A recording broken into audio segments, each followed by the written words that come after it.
কেউ কথা রাখেনি। ৩৩ বছর কাটলো, কেউ কথা রাখেনি।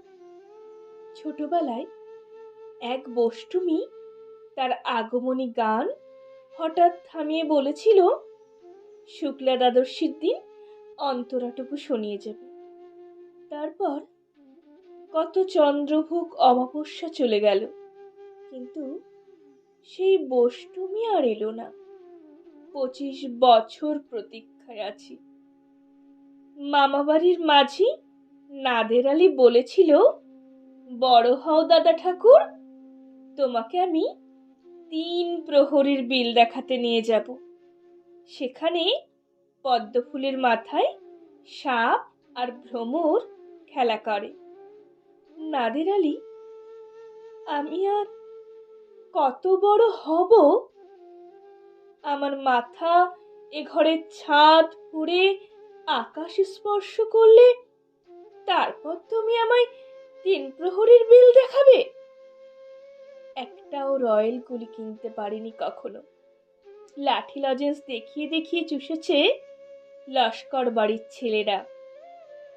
ভিখারির মতন চৌধুরীদের গেটে দাঁড়িয়ে দেখেছি ভিতরে রাস উৎসব।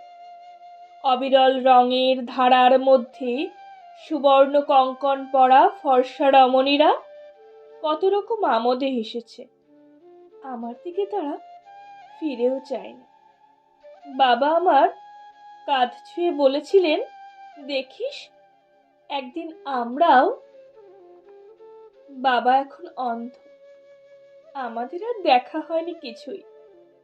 সেই রয়্যাল গুলি, সেই লাঠি লজেন্স, সেই রাস উৎসব আমায় কেউ ফিরিয়ে দেবে না। বুকের মধ্যে সুগন্ধি রুমাল রেখে বরুণা বলেছিল, যেদিন আমায় সত্যিকারের ভালোবাসবে সেদিন আমার বুকেও এরকম আতরের গন্ধ হবে। ভালোবাসার জন্য আমি হাতের মুঠোয় প্রাণ নিয়েছি। দুরন্ত ষাঁড়ের চোখে বেঁধেছি লাল কাপড়। বিশ্ব সংসার তন্ন তন্ন করে খুঁজে এনেছি ১০৮টা নীলপদ্ম। তবু কথা রাখেনি বরুণা। এখন তার বুকে শুধুই মাংসের গন্ধ। এখনো সে যে কোনো নারী। কেউ কথা রাখেনি। ৩৩ বছর কাটলো, কেউ কথা রাখে না।